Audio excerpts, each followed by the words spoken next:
Assalamualaikum warahmatullahi wabarakatuh.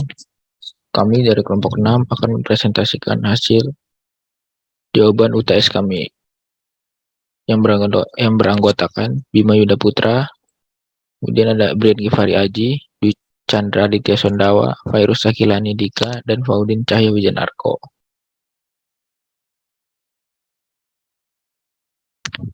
Yang pertama, sebutkan dan jelaskan serta berikan contoh 3 sistem transmisi data. Yang pertama, multicast adalah suatu proses komunikasi terjadi melalui satu alat dengan beberapa alat lainnya.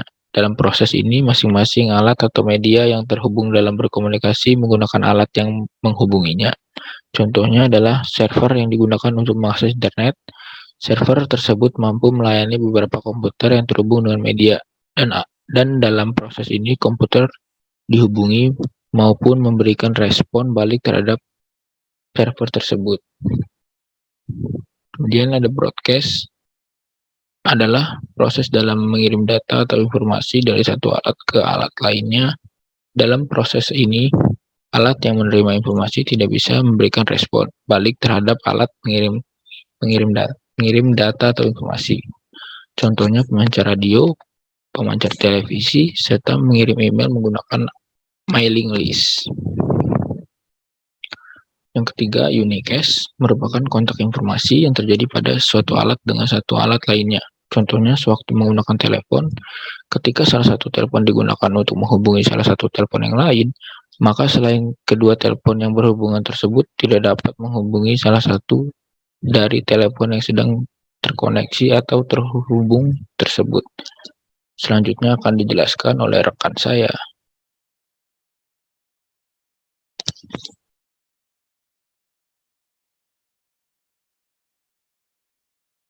Perkenalkan, saya Fairuz Sakilani Dika dengan NIM 20103023. Saya akan menjelaskan mengenai topologi fisik dan topologi logika.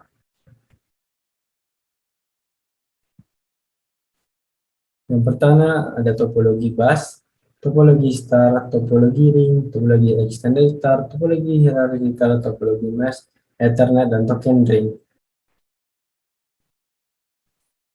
Yang pertama, topologi bus.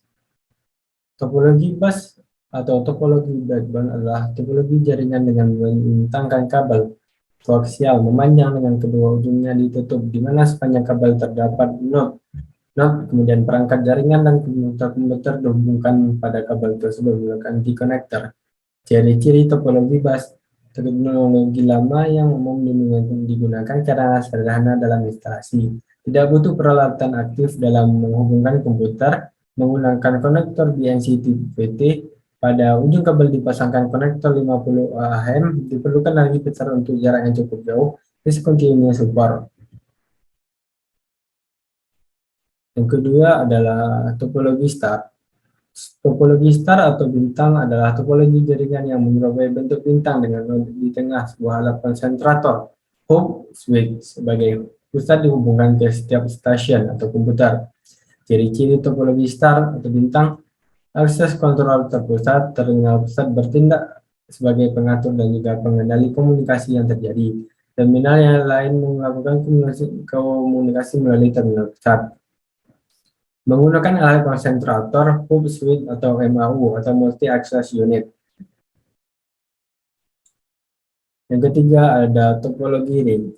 Topologi ring merupakan pemetaan jaringan komputer yang bentuknya seperti cincin, yaitu bulatan melingkar berbentuk rangkaian titik yang masing-masing terhubung ke dua titik lainnya, di mana berperan dalam menghubungkan semua komputer.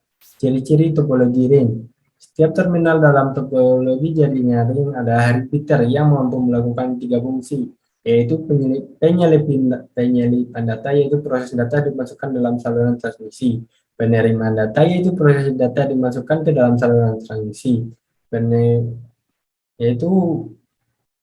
data, yaitu proses terminal yang dituju telah mengambil data dari saluran, pemindahan oleh terminal pengirim karena tidak ada terminal yang menerimanya. Cincin berfungsi hampir sama dengan konsentrator sebagai pusat berkumpul ujung kabel untuk setiap komputer terhubung. Yang keempat adalah topologi extended star, merupakan pemetaan dalam menggambarkan jaringan hasil pengembangan lanjutan dari topologi star atau bintang. Ciri-ciri topologi extended star adalah Setiap node berkomunikasi langsung dengan subnode dan subnode berkomunikasi dengan central node dan kembali lagi. Banyak penghubung melebihi kapasitas pada umumnya. Kelima, ada topologi hierarkikal atau tree. Topologi hierarkikal yang lebih umum dikenal dengan topologi tree merupakan pengembangan dari topologi bus dan juga topologi bintang, di mana media transmisi satu kabel yang bersambung tetapi loop tidak tertutup. Pada topologi tree dimulai dari satu titik atau head end, di mana seperti topologi bintang, dari situlah kemudian beberapa kabel ditarik bercabang, lalu pada setiap cabang terhubung ke beberapa terminal dalam bentuk topologi bus. Topologi jaringan pohon juga sering disebut dengan topologi jaringan bertingkat dengan beberapa tingkatan simpul atau node. Ciri-ciri hierarkikal atau tree kombinasi antara topologi bintang dan topologi bus.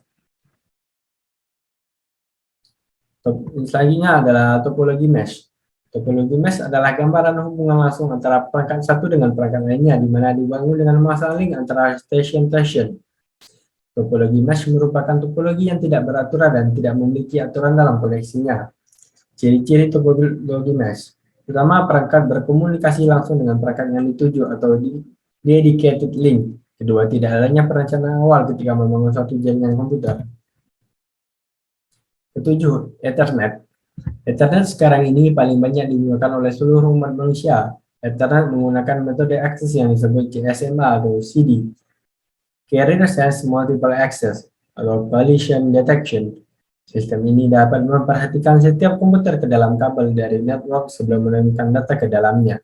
Jika dalam jaringan tidak ada aktivitas, komputer akan mentransmisikan data. Jika transmisi lain di dalam kabel, komputer akan menunggu dan akan mencoba kembali transmisi ketika jaringan telah kosong.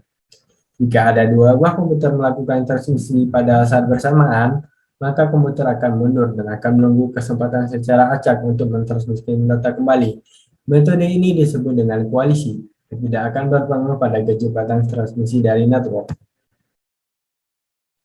Yang terakhir ada token ring. Token ring dikembangkan oleh IBM pada pertengahan tahun 1980. Hubungan komputer pada token berbentuk seperti cincin. Sebuah sinyal token berputar seperti lingkaran pada sebuah jaringan dari satu komputer menuju komputer yang lain. Jika pada persinggahan di salah satu komputer ternyata ada data yang ingin ditransmisikan, token akan mengangkutnya ke tempat di mana data itu ingin ditujukan. Dan token bergerak terus untuk saling mengkoneksikan di antara masing-masing komputer. Token ring membutuhkan model jaringan bintang dengan menggunakan kabel twisted pair atau kabel fiber optik yang dapat melakukan kecepatan transmisi 4 Mbps atau 16 Mbps. Sejalan dengan perkembangan Ethernet, penggunaan token ring makin berkurang sampai sekarang.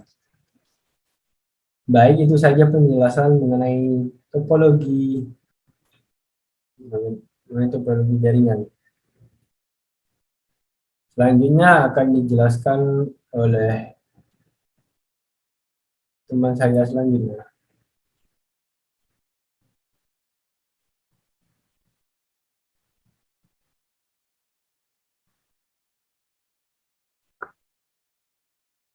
Assalamualaikum warahmatullahi wabarakatuh. Perkenalkan, nama saya Brian Divariaji dengan NIM 20103015 dari kelas S1SI 04A, kelompok 6.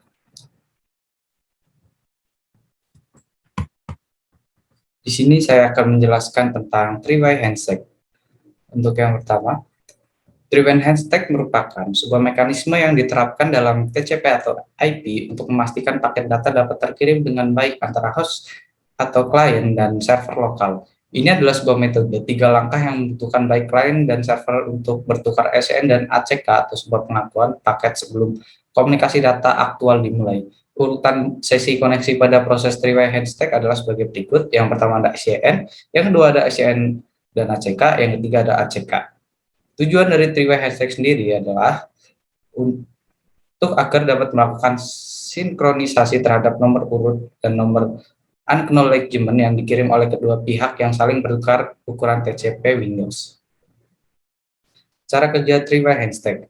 Yang pertama, host pertama yang ingin membuat koneksi akan mengirim sebuah segmen TCP dengan flag SCN diaktifkan kepada host kedua yang hendak diajak untuk berkomunikasi.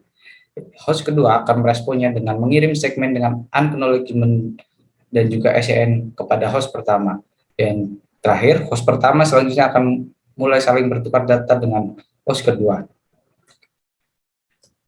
Untuk yang selanjutnya adalah ilustrasi three-way handshake. Host A akan mengirim paket SCN sinkronisasi ke host B dengan menampilkan nomor urut awal 100, atau dalam ilustrasi kehidupan nyata, host A mendraw ke host B, "Hai, saya akan memulai koneksi dengan Anda dan nomor urut awal saya adalah 100." Dan kemudian host B menerima SCN dari host A. Lalu, host B mengirim paket SCN dan ACK ke host A dan mengakui bahwa ia menerima SCN 100 dan menyajikan nomor urut awal sendiri sebesar 300, atau dalam ilustrasi kehidupan nyata, host B memberitahu kepada host A, "Saya menerima permintaan koneksi Anda. Nomor urut awal saya adalah 300. Saya mengakui ACK atau urut awal Anda yaitu 100. Bit data berikutnya yang akan saya terima adalah nomor 101." Dan kemudian host A menerima SCN dan ACK. Kemudian host A membalas dengan mengirim paket ACK ke host B, atau dalam ilustrasi kehidupan nyata, host A memberitahu ke host B, "Mantap jiwa, saya telah mengakui nomor urut awal Anda yaitu 300. Bit data berikutnya yang akan saya terima adalah nomor 301. Dan kemudian host A dan host B sudah saling terkoneksi atau bisa disebut dengan established melalui protokol three-way handshake, dan kedua host siap untuk bertukar data. Sekian presentasi dari saya. Assalamualaikum warahmatullahi wabarakatuh. Perkenalkan, nama saya Dwi Chandra Sundawa dengan NIM 20103018 dari kelas SI 04A. Di sini saya akan melanjutkan presentasi untuk UTS mata kuliah Jarkom dengan tema yaitu penjelasan 7 OSI layer.